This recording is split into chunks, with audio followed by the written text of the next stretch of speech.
Welcome to this very special review episode of Access to Inspiration. I'm Pierre Hastein and I was a guest on episode 91 and I'm thrilled to be back. This time in the host's chair, where I have the privilege of reflecting on the incredible journey of the past 150 episodes. Joining me today are co-founders Sue Stockdale and Clive Steeper, and together we're going to look back at the key lessons they've learned and the powerful themes that have emerged throughout this podcast as they reflect on the rich tapestry of conversations with diverse guests from over 35 countries. We'll explore how these themes have resonated with our listeners and shaped our understanding of leadership, personal growth, and the human spirit. Sue and Clive will share their takeaways from the conversations and how they've been inspired by the amazing stories shared. I hope you'll enjoy this look back at what's been a truly inspiring journey so far. Remember, you can read the transcription as you listen by hopping over to accesstoinspiration.org. Welcome, Sue. Welcome, Clive. What is the view like from the other side of the microphone? It's a very comfortable seat, thank you. All good so far, Pierre. Good. Well, thank you for this opportunity to speak to both of you of your incredible experience. The consistency required to achieve 150 episodes is something that I'm sure many podcasts aspire to and will be inspired by. So I'd like to go back really to the origin initially. And I'm sure that the origin of this podcast has its roots in years of experience and ideas. But what was the moment it all came together and you said, yes, let's start a podcast on inspiration? Well, what comes into my mind, Pierre, is sitting having a cup of coffee with Clive in New Zealand and reflecting on what we were going to do. And we had a big sheet of A4 paper in front of us and we were writing up ideas. And at the heart of that piece of paper, the idea of a podcast emerged. You're right about the memory there, Sue. The other thing was there was a common denominator as executive coaches. We were reflecting on how sometimes people get themselves stuck in situations or mindsets, and they needed to be able to do, if you like, that quantum jump, to jump out of that channel and get into another. And that's when we found ourselves talking about things such as motivation. And out of that came inspiration. And certainly for me, one of the things that I observed as a business leader was that if one can inspire people, you're getting what I call free energy, because they're then self-motivated to do things. But the other thing that really came through in the conversation with Sue was a question of how many people actually realize that they themselves are inspirational. In other words, we can all be inspiring as well as we can all be inspired. It's about being in a position, a mindset, to receive or to transmit appropriately. And I think my worry was that too many people see inspiration as something that's going on social media. It's high ego. Someone is the latest pop star. That to me is not inspiration, or it's certainly not inspiration alone. There are far more fundamental things. And that's what I hope and believe this journey of ours for over 150 episodes has demonstrated. And I'd love to chat a bit more about inspiration in a minute, but as a way of introduction to the listeners as well, A.G. Lafley, the former CEO of P&G, talks about playing where you have a right to win. What gives each of you the right to win in the space? What made you believe that you were the right people to start this podcast? A fantastic question. And I'm not sure that I would say I have the right to win, but I think for me, I have the right to compete. Sometimes winning is viewed as being, the extreme conclusion. But I think on this topic, as someone I could compete, and that's because I come from a background where I actually worked in operations, in manufacturing, not the sexiest part of the commercial world for many people, but it's where the intersection of all the different functions of a business come together. Because at the end of the day, operationally, we have to produce the goods. So our role was to work with all of those different people and different functions. And in order to make that work, sometimes we had to persuade people to do things they didn't want to do. And out of that came an ability of being inspiring. But as someone who could stand up and get a room full of people to follow me, that took me a while to realize I could do that. And that was just sheer practice and also believing in what I'm saying. If I didn't believe it, it was never going to be inspiring. I love the question, Pierre. I've been an inspirational speaker for over 2 decades. So there's something about getting the feedback that what you're doing is working. And also, during the course of my career speaking and as a coach and a leadership specialist, I've come across so many people that are inspiring. And yet their voices are not heard, to Clive's earlier point about the theme of celebrity often being the only ones that we think are inspiring, people whose names are appearing in the mass media. And yet there are so many more people that are inspiring. So I believed at the start that if we created something that gave a platform to those who we don't hear from as often, that would be of value. Whether there was one listener or whether there was thousands of listeners, it didn't really matter to. It was about just start and see what happens. So let me stay with you for a minute there. What does inspiration mean to you? And what is the importance of hearing those unheard voices that you refer to? In episode 141, we spoke to Christoph Quark, and he gave a lovely definition of what inspiration means. For me, it is around the energy. And when I think about inspiration, I feel an energy generated inside me, within the pit of my stomach, and an energy to move forwards, to act. And that's what inspiration means to me, and why I wanted to use that energy to act for others. Does that make sense? Absolutely. And I'm glad you referenced Christoph's episode there, because it was a truly magical episode, and I'd recommend it to anybody listening at the moment. And Clive, you mentioned briefly sort of persuasion and fellowship and the belief in a goal. What does inspiration mean to you? And through this podcast, do you wish for people to be inspired to do one thing or another, or is it the inspiration itself that is the purpose? I think fundamentally, my aspiration is that people feel better about the perspective they have on themselves, in the sense of we can be inspiring as well as we can be inspired. I have dealt with very, very senior people, as I'm sure you have, Pierre, and I ask them a simple question: who inspires you? And I get silence. Or they will trot out one of the big global names. So they're not really always looking at others and getting that self perspective as to what's going to inspire. So without sidetracking us too much, if one wants to have a vision, it has to be appealing. Otherwise, people aren't going to follow it. So as such, to be inspiring, you've got to have appeal to the others, but it's got to be appeal of what you want and what you believe. So I think in that sense, the inspiration is a form of energy. And in my own head, I think of it as a bit sort of 1940s radio antenna, where we learn to transmit and receive information. And as we've gone through the decades till now, it happens very fast and very sophisticated. So the analogy or the metaphor, therefore, is the practice to send and receive. And I think inspiration to an extent for people, not just leaders, but parents, has been that inspiration is something stealth. It's something that happens occasionally. And I think without it becoming commonplace, it's something we should value and can use.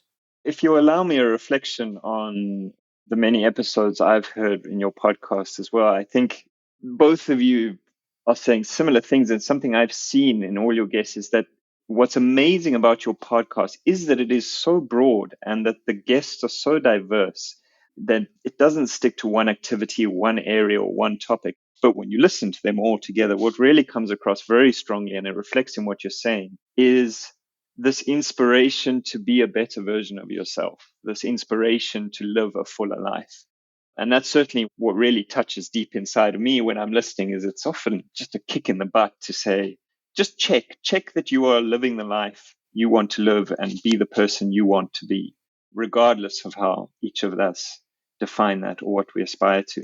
And so, Clive, back to you quickly. Is inspiration something you think we seek or something that finds us? I think probably the political answer would be both, because I think it depends where we are. If we're desperately trying to sort an issue, a challenge out, we'll be looking for inspiration. But equally, we could be walking along and suddenly we get inspired by something that's happened, and that becomes the idea and energy that takes us to a new platform. So I think it's something we should always be open to.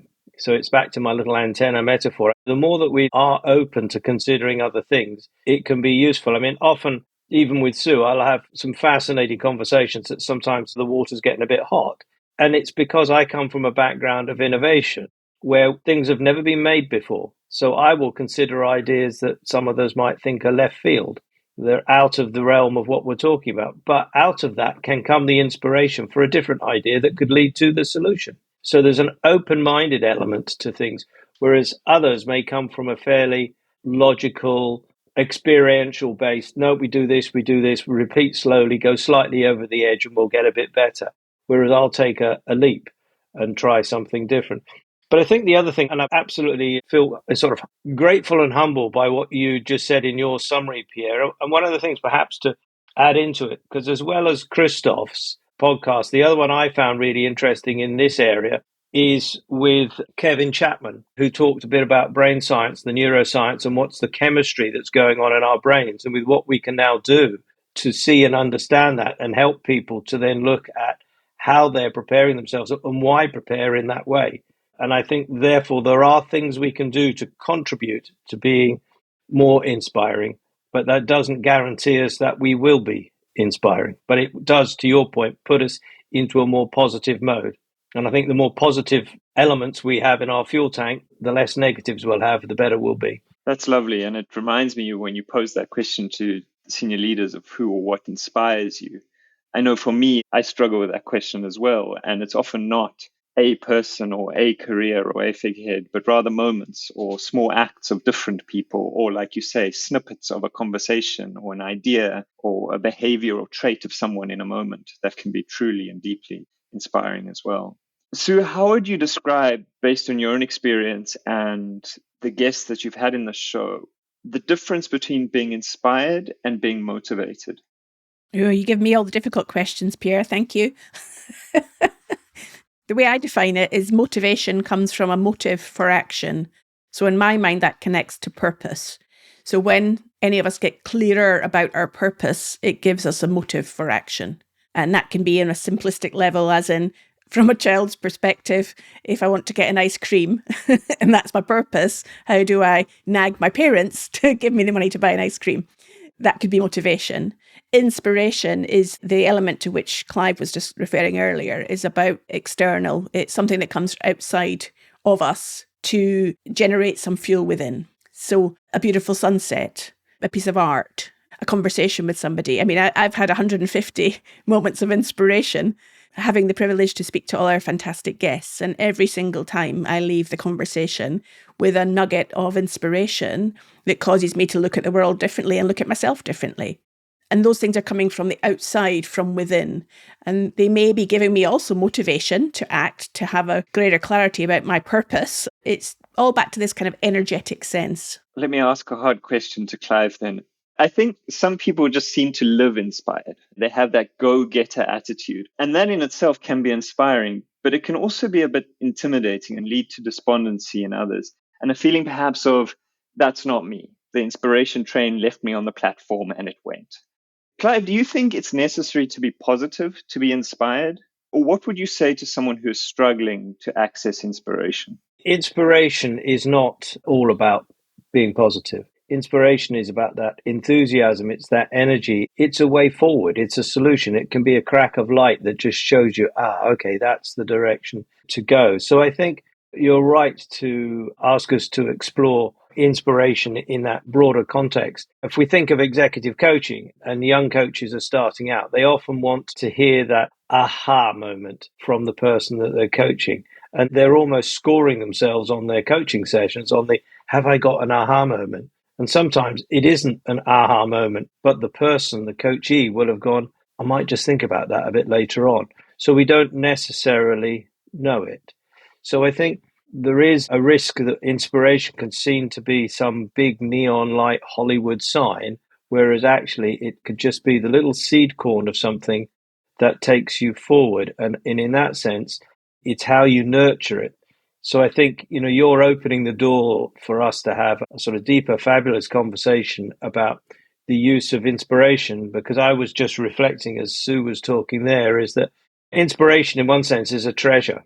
And as a treasure, there's part of me wants to protect it, that it doesn't become too popular, because if that becomes the latest buzzword language to be inspired, the meaning may get distorted. And I think it's such a valuable thing that we want to treat it with respect. And it isn't the only thing. I'm realizing through these 150 episodes that I saw it as something special that happens every once in a while. It isn't something that happens every day. But there are smaller things that come along, called mini inspirations, if you like, that will just give us those little kernels, those little seed corns and ideas.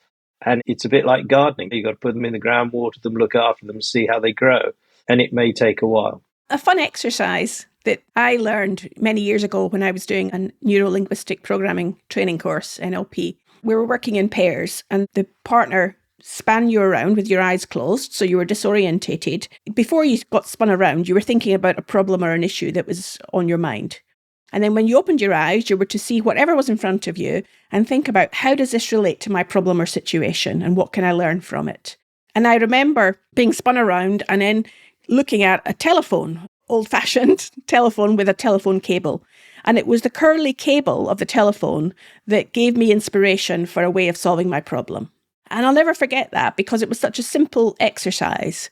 And so what, in a way, I encourage our listener to think about is, whatever your problem or situation is that you're facing today, just randomly dip into one of the 150 episodes and think about what you learn from listening to that relates to your problem or situation. And I would guarantee there will be some kernel of wisdom in there that will be able to help you. So it's about openness, that willingness to look outside to get something that may help us with what is on the inside or the thing that we're grappling with. And Sue, if I add, some people will look through the body of work of all of our episodes and be looking for something. They're going to look for something in their own kind. And I think part of it is just pick something. Don't try and predict it, just pick it and then see what happens. And that can lead to inspiration rather than trying to just stay in one's own channel. But maybe, again, I'm reflecting, Pierre, my sense of innovation there. I think what you're both reflecting on there, without maybe saying the word, is just the power of curiosity and being curious about what's in front of you and what you've been spun around to see, and spin that dial, pick an episode at random and just be deeply curious about what's in there, because no doubt there'll be something in there that reflects back to you and even slightly steers your own path forward. But I think a large part of that is also being open. So another question to you, Sue, what role do you think vulnerability plays in being inspired and inspiring others? When I've had the opportunity to have a conversation with our guests and to create a space safe enough for them to open up, to remove those shields that we all have, that facade we may want to project to the world, when they feel safe enough to truly be themselves and to sometimes maybe admit, well, I didn't know that, or maybe that was a mistake that I made, or I wasn't sure how to go forwards. When they really get a sense of reflecting and being open and honest and vulnerable, that to me is the magic that comes out in the conversations, because it shows their humanity.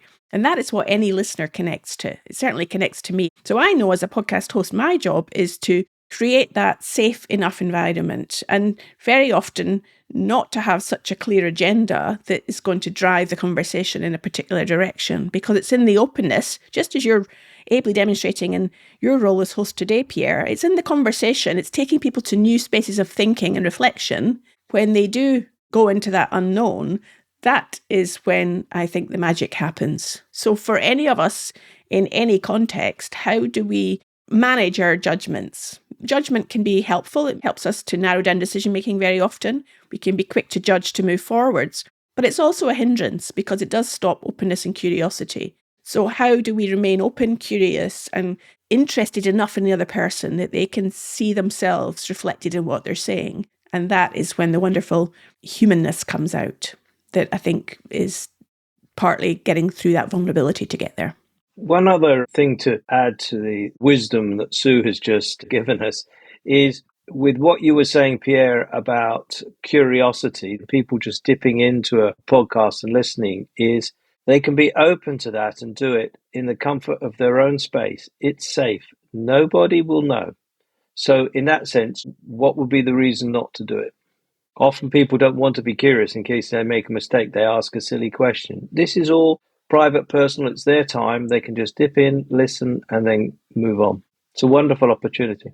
It is a wonderful opportunity. And I can also reflect on the style of your podcast as well. I really struggle to listen to podcasts just because I don't have time, as all of us on Earth seem to be struggling with now and for all history. But the wonderful thing about podcasts is that you can listen to them while doing other things, whether that's the dishes or going out on a run or driving. But what I do so enjoy about your podcast is that it is challenging in that it unsettles perhaps assumptions that have cemented down or perspectives that I've carved in stone. And that, because that's exactly what I'm seeking to do. but it's also easygoing. I can do other things at the same time. I can allow my mind to drift. And if I do drift off a little, as we do, I don't need to push play again, because then that becomes an obligation. It becomes a job. It becomes a task to put on my list, of just like reading a really technical book, or saying, oh, well, put that onto the to-do list. I do find your podcast to be wonderful company throughout my day, and just allowing that openness and curiosity flow through. And then after the episode, just letting what is filter through. And there is always something, always gems, always something that moves. And for both of you, what are the common qualities in the most inspiring people you've interviewed? And were any of those unexpected? Maybe if I give some context to my answer first, Pierre, a large proportion of our guests are first-time podcasters. So it's the first time they've been invited onto a podcast. And I use the word invited because we're pulling them into the conversation. So they come with a different mindset compared to somebody who has suggested themselves to be on the podcast, more of a push motivation. So that, I think, is an important distinction, because then they may not have seen themselves as inspiring. And through just an invitation to say, hey, come and have a conversation, there's something really interesting about what you're doing that we'd like to find out more about, and getting them talking, then they are inspiring. I can give an example of that. Episode 11, Deb Downing and Dennis Borner were a couple that I met when I was travelling and got into conversation with them. And they'd heard me speak and they said, we'd love what you said, Sue. And, you know, we'd done a bit of adventure ourselves. We decided when we were retiring that we would sell up everything and we would sail around the Caribbean, and that would be our life. And I was struck by this. Wow, imagine having the courage to do that, and got into conversation with them. And then said, oh, well, would you fancy being on our podcast to tell your story? And it was following that serendipity, following that curiosity. I didn't say, because you have to come on an inspirational podcast and you need to be inspirational. I just said, come and tell your story. And we sat and had a conversation and recorded that. And it was inspiring because they did take risks. They were courageous. They overcame many challenges during that journey. But they didn't come in with a mindset of having to be inspiring. They came in with a mindset of just telling me their story. And that's what I love about many of these conversations that we've had. And I think that the unique factor is that we're opening that gate to many of those guests into an unknown world. And we're making it an easy process for them. And then as part of our research and our impact reports that with two we've published, we have asked previous guests about, well, what did you learn about podcasting? Would you be encouraged to do more of it? And some have even gone on to have their own podcasts. So we've taken people into the unknown. They've become inspired to do more podcasting and to see the value of podcasting differently. That's great. It reminds me of one of your latest episodes with Ed Lee Wilson, where he ended the conversation saying, oh, Sue, I thought we were going to talk about kayaking. And it's exactly that. Yes, his kayaking was fascinating up the coast of Scotland, but it was perhaps more the act or the drive to do that and the reasons behind that, and freezing his butt off in a tent for ages and what that did to him as well. That became, at least for me, one of the most inspiring parts of just putting your phone down and staring at the tent walls and seeing what comes out of that. Clive, I don't know if you had anything to add to that. Well, I was just distilling what both were saying there, and I wonder if one of the aspects of our podcast has been the focus is on inspiration, but maybe we're being catalytic in the sense of giving some exposure to areas which might be inspiring through people who have done extraordinary things. I think if one sets out to be inspiring, it might become frustrating. But I think if one sets out to do something that one passionately believes in, it has deep meaning, then what I've observed through these 150 episodes is that that's the sort of first phase for people. They get to that stage. There's probably a pre-stage, which is a situation that's created that to happen. And then they get into an area where they demonstrate to themselves as much as to others a resilience, a tenacity to pursue their endeavor. And after that, they then get into the aspect, the phase where it has its own sort of momentum then, and they have to manage something that's growing. And so there's this sort of almost like mini life journey through that inspirational aspect. And in all of those three steps, they're finding a depth that they didn't realize that they had. Clive, I think you particularly liked episode 136 with Mark Fletcher as an example of that. Yeah, I really did like that one because to me it connected through to Navi Raju's podcast. I think it was number 24. And he's talking around the head, the heart, the footprint type analogy, but then he used the term soul print. And I just thought that was, for me, very powerful. And what I saw with Mark Fletcher is a young man who lost his mother early. And during the final months of his mother's life, he was doing sim racing on the computer, so racing cars on computers. And what he would do is he was quite competitive. He was good. So he was racing, and his mum and dad would be in another room watching him race.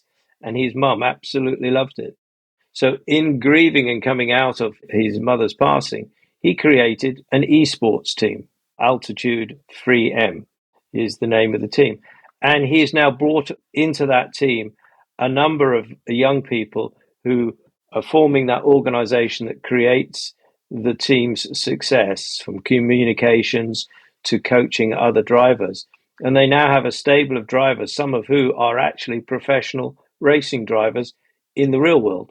So he has now created this successful team out of that grief. And I think that it's turning those things into the positive. It was just such a lovely story. And as I say, reflected what Navi had been saying in episode 24. I loved what you said as well about the consequence of projects that sometimes come from not focusing on the objectives. So when you were talking about maybe it's about being a catalyst and not trying to make everything inspirational, because an earlier part of this conversation, I can't remember which, the image of a nuclear reactor came into my mind. And I thought that this is what you're doing. I mean, in a nuclear reactor, you can't control all these things whizzing around, and the objective is that they hit each other and create energy, but you can't control which one hits another one. And they barely ever hit each other. That's the whole science behind a nuclear reactor. And you have to put the graphite thingy in the middle. I mean, I'm no nuclear scientist, as you can tell, but the point here is that it's all this whizzing around of potential.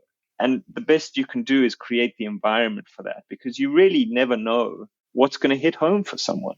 Yes, you have interviewed people who've done extraordinary things, but you've also interviewed a lot of people who've done relatively ordinary things in extraordinary circumstances or with extraordinary challenges in their way. And I'll give you an example. Just the two of you inspire me just through your consistency and your ability to show up on Monday morning and do this.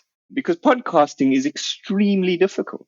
It's not the greatest business model in the world. It's often not clear what impact you are having or how many listeners you have or how you're impacting their lives. And it's difficult to stay motivated over a long period of time. It would be for me, rather. That, again, I don't mean to reflect this on you, but it's the little nuclear reaction that happened in me looking at you going, I often need that instant gratification. I need that. Well, if this is not a unicorn business model within 6 months, just like the 3 people we see on social media who've done that, then I'm failing.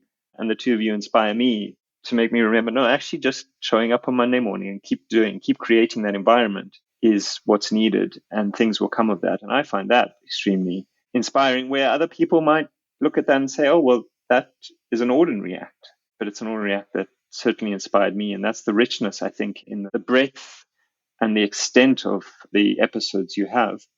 Do you have any other stories of how either your listeners or your speakers have been moved or impacted or changed by your work? I can give a lovely example. What comes to my mind is a conversation I had with somebody who's been in your seat before, Pierre, who's been a guest host. Evelyn Vondenhoevel interviewed me for one of the episodes on the podcast. And Evelyn talked about how an early episode, number 9, that we did with John David Bartow, who's an astronaut. And he talked about using curiosity when he was young, sitting at the kitchen table with his family, and he'd be asking lots of questions. And his father would always say, well, let's get the encyclopedia out to work out the answer. And it was how he used his curiosity to get answers. Well, Evelyn listened to this episode and she realised that she was perhaps not doing that for her daughter in quite the same way. And so from then on, when her daughter asked her a question, she would stop and say, well, I don't know, let's go and look up the answer. And so it gave her a new way of following the curiosity of her daughter to go on a journey of learning. So that's a very simple, small thing, but nevertheless, I think that's important. That's paying it forward to the next generation. And another episode, I think also that was very inspiring. It didn't change the people's outcome, but again, just showed how unexpected things can come out of conversations is that we interviewed Errol Nidegger over Ida and Gerard Dahl in episode 121. Now, Errol runs a Norwegian farm and Gerard was one of his employees. And we had them on the conversation talking about embracing change and tradition in Norwegian farming. Errol said that this very small sustainable farm that he runs is not enough to give him a full-time income. So he has to supplement that income by doing a part-time job. And he works in a local prison, teaching the inmates bakery and confectionery. And so they then learn a skill that they can then use when they're released from prison to contribute more fully to society, because they can make their family bread and cakes, or they could work in a shop or on a ship and so on. So he feels he's giving back by sharing those skills. Every year also, they have an event, and this is a low category of prison that he's working at. Every year he runs an event, a Christmas meal at his farm for the prisoners. So 80 or so prisoners, along with the prison officers, come to his farm to have this Christmas event. And he said it gives them a sense of meaning, because everybody has a Christmas meal that they can talk about. And when they're in prison, they don't have that sense of connectedness to society. So they come along and have the Christmas meal. And he said it's quite ironic that when some prisoners sadly reoffend and land up back in prison again, almost the first question that they ask is, will we be having Christmas meal this year? Can we come to the farm? They see this as part of something to look forward to. Now, hearing those stories, again, it just makes one realise about that connectedness to simple things, small things. It can be inspiring and meaningful to give somebody a sense of worth and value. Wow, those are great stories. And I think just once again reinforces this reflection for me that's coming out of this conversation around how inspiration is not these grand acts. They can be as well, of course, but a lot of inspiration comes just from the little things and is in the tapestry of our lives all around us if we take the time and have the curiosity to see them. May I ask you a question back, Pierre? We had you as a guest, as you've mentioned at the start, and here you're sitting in the seat of host today. What hadn't happened when we interviewed you then, but has happened since, I think is also a great example of inspiration. You were being interviewed about taking a journey down the Atuel River. You explored it from its source down to the area in Argentina where you live. And that film that you then created, the story that you told, then was a catalyst for a bit of a bigger idea that then ended up being projected on a reservoir wall. Talk to us a little bit about what actually happened then from that small idea and how it inspired you to something bigger. Well, I think that's a wonderful example of what we've been speaking about, because so what actually happened is that the biggest, if you will, event that came out of that entire project was projecting our documentary on a dam wall in Argentina where the water is seriously threatened. And until somebody proves me wrong, it's the world's largest projection of a film ever. The screen was 88 meters wide. It was enormous. It was the size of a football pitch, the screen. Now, I say until someone proves me wrong because we never got it officially judged by Guinness, because many people don't know this. That is extremely expensive. As a kid, I always wanted to break a Guinness World Record because I thought you break the record and they magically float down in a helicopter and hand you the certificate. But it's a lot more difficult than that. So that's what actually happened. And that may be the inspiring story that we achieved that. We broke that world record. We did it all within 6 weeks, managed to raise a lot of capital for that because it was very expensive to get those projections. And we're very proud of ourselves for that achievement. And that could be an inspiring story for others, perhaps. But what's interesting about your question is that that's not where it started. That was not the inspiring moment. The inspiring moment for me, and you make me reflect on this, was when we were paddling down the river initially to film. The whole process took about 3 or 4 years, I think, including the projection, the documentary, a video game we got out of that, the journey down 500 kilometers of river. But the critical moment for me in that whole journey was watching what nature did or how it responded to the sun. So we spent 43 days paddling down a river, and we were filming. That was our main work, if you will. And we could not work at night. We could not work when it got dark. We had to paddle during the day, set up camp in the evening, break camp in the morning, and film when the light was good. And so for the first time in my life, my work hours were defined by the sun. And I don't think I'm alone in this, in an age where many of us work in the information services in one way or another. And you can work anytime you want, essentially. And for me, learning how to work in an ebb and flow manner, in a focus your work now and then rest, just like nature does. Go out and harvest and then rest. Go out and harvest and then rest. And that behavioral pattern that I noticed in my surroundings changed how I worked, changed how I view my work day and my career. That was my inspiring moment to change my behavior. And it was that eventually led me to organize this event and break a world record with such haphazard nonchalance that it just somehow happened. That was the inspiring moment, watching the bugs and the otters and the reeds respond to the sun. What a wonderful example, Pierre. Magical moment. And reminds me of Jonathan Cook in episode 26. And I think also Maritza Lopez in episode 131. They're both dealing with nature. Jonathan is doing regenerative farming, whereas Maritza is what I call retraining the forest folk. They're learning about soap nuts and how they can restore a lot of the wildlife in their area.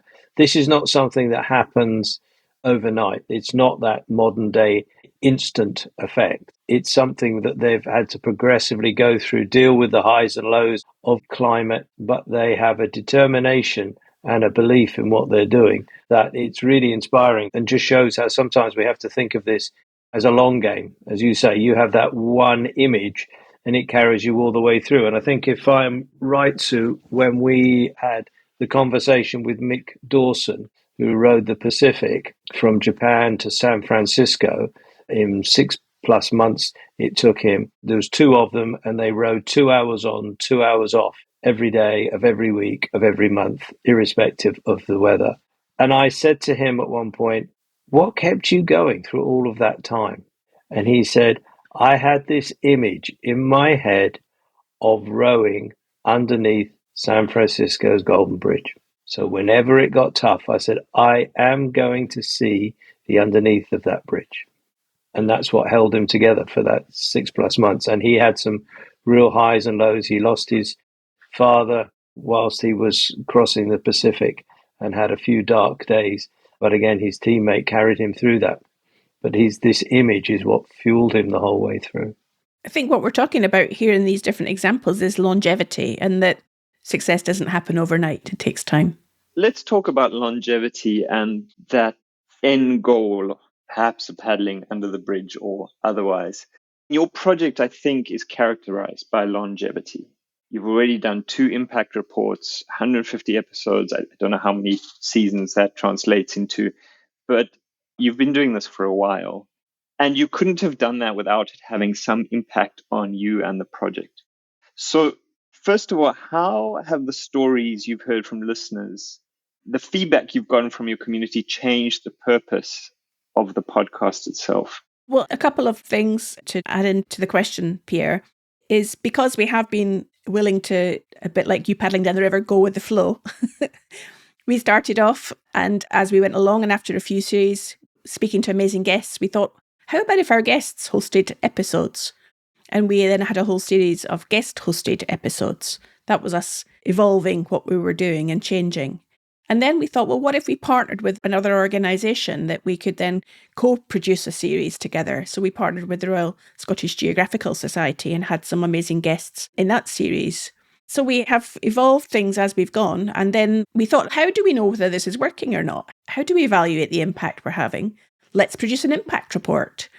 And out of that, part of the wonderful team that helped us to do that was Rachel Kagami. And she, in her podcast earlier on in episode 12, one of the things that she had shared in her conversation was that she always asks her boss, how can I be of help? And she had said exactly the same thing to me at the end of the podcast conversation. How can I be of help to this podcast? So when we decided to do an impact report, I went back to Rachel and said, would you like to be of help? Could you help us in this process? And she then brought in another one of her colleagues to help to do that. So that has been the way that things have evolved. And maybe there's a learning there is sometimes just holding that question in mind for any of us is, offering to somebody else, how can I be of help? And never knowing that they might just take you up on that someday. For me, I think part of what has kept us going, the longevity, is it's been self-fueling in the respect of the guests have been fantastic. As you say, it's such a wide range of people. I think it's 37 countries that we've had conversations with people from. And I'm humbled by what they've done. So it's that privilege of being able to do it that has really kept me going. And as I say, there are some inspirational things in there that personally lift me. When I think of David Smith in number 134 and his life's journey at the moment and how he continues to battle with his situation but remains so positive and still does things. And I see him on social media. One minute he's in hospital and he's not in a good condition. The next minute he's fought his way back to recovery and he's then on one leg, he's skiing down a slope. He will not let these things stop him from enjoying life. And I think for me, that's something I often think about in situations where I have a difficulty. I'll think of people like David and go, just move on, Clive, let's make this work. So I think there are little pixels in these 150 episodes where I will just lift those bits off and it will carry me forward. So I'm very grateful for all the conversations we've had because they've added to my own library. I might also add that the we that we talk about is not just Clive and myself, Pierre. I also want to acknowledge the incredible support we've had from our sound editor, Matthias de Escura, in Argentina. Matthias joined us right from the start, and what he reflected upon as he's gone along the journey is because of the nature of the episodes that he was editing and realising the power of inspiration and connecting to things that really you're passionate about, he has evolved the type of work and the type of clients that he is working with because he's realised, in a way, life's too short to work on things that might just bring you money but don't bring you joy. And so he's been a really stalwart member of the team all the way along and has introduced new ideas to our thinking, brought us our new intro and outro music. I've mentioned Rachel Kagami and Salome Gathoni, who produced that first impact report, and then Tanat Gwande, who produced the second impact report for us. All of these people have been really an important part of this journey and need to be called out. I would like to add one more who we've never mentioned, I don't think ever, and it's Robin Greenway of the Malt House, who designed our brand. And I've had so many good comments about our brand and our logo, and it sits on my race car, and people ask about what it is because it catches their eye. And I think these little nuggets are so valuable, and sometimes they are uncelebrated, which is perhaps wrong of us. You spoke about working with the podcast changed Matthias's view on work and life. And if each of you were to take a step back from individual examples, guests, and rather look at the whole process, what has seeped through for you? How have each of you changed or been impacted by sitting in the host and founder's seats now across these 150 episodes? I had the pleasure of interviewing Robert Thirsk, who's a Canadian astronaut. And he, along with J.D. Bartow, another astronaut, both in their descriptions and their words, took me to outer space. And I could then sort of see the world in a different perspective. So a little like yourself, Pierre, when you were going down the river and you were seeing things through the sunlight and the ebb and flow of the day, you get to see things from that bigger perspective. And you suddenly look at some of the minutiae we deal with and you think, why? But the other thing that came out of that was that sometimes the things that look big and expensive and we don't think are worthwhile are just part of a longer game. And one of the things that Robert Thirsk worked on was the robot arm that worked on the shuttle. Now, as a result of that, they've miniaturized that technology and it's now a robot arm that's used in microsurgery that's saving lives. So I can get the don't spend money, but then you get to that and it becomes something that's worthwhile. So I think there are aspects that we've seen that are from technology to emotion and behavior. And it's that bandwidth that sits with me when I think of the whole body of work that we've done. If I can also carry along that world perspective, I hold this picture in my mind, Pierre, of a globe, of the world, with 150 guests from all of these different countries dotted about on that world. One of the things that J.D. Bartow said in his episode was about when you see Earth from space, you want to look after it, you want to take care of it. And I, in a way, see our guests as a kind of community. I want to see these episodes and these people as precious contributors to this body of work. And so my question leaves me in my mind as, if we've created something that's so precious and valuable, where else can it be useful? And that's where it takes me into the thinking for what's next. And the reason that we've decided to take a pause after 150 episodes and look back and reflect and say, okay, now we have this body of work, this body of valuable conversation about inspiration. Where else might it be useful? I want to champion things that people have done that have been our guests when I see them on social media. I want to communicate with them and let them know about our successes. I want them to feel valued, to be part of something. And therefore, how do we take that something and move it forwards and give it an additional life?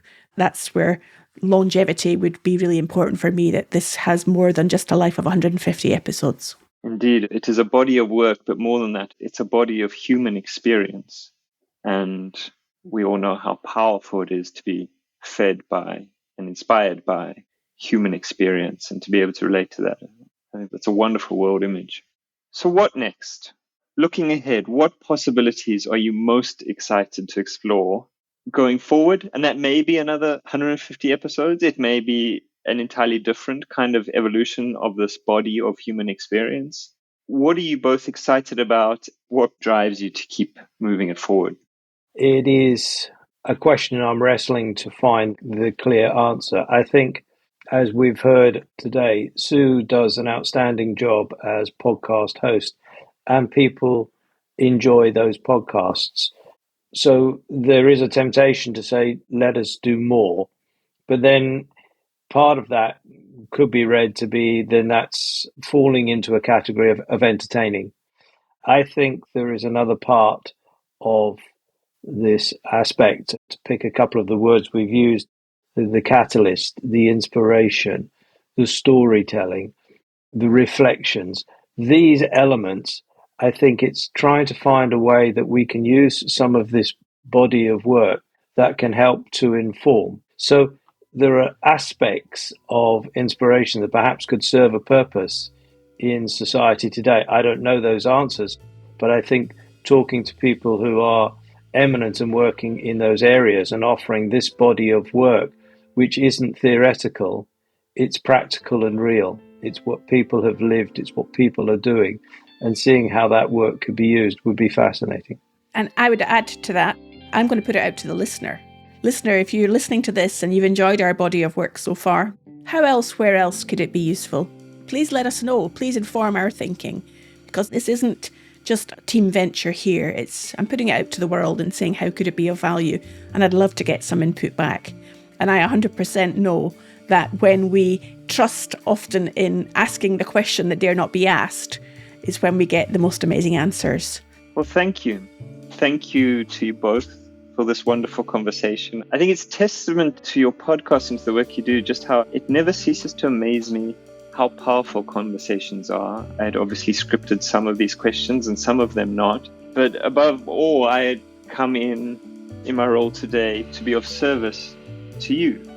And yet, through the conversation, no, I'm the one asking the questions, you've changed my perspective. I've had slight mindset shifts, and I feel that you have been of way more service to me today than I have to you. And I think that is testament to your podcast and this body of work, this body of experience that you have both not just created, but sustained. And that is often the underestimated inspiration of keeping things going. And I look forward to seeing where it's going, and to your prompt and invitation. Sue, let me know how I can help. Thanks, Pierre. Well, thank you, Pierre, for hosting such a wonderful conversation today. I've really enjoyed it. And it's great to reflect on something and be asked questions about it to really explore the depth of my thinking and reflection on this. Thank you.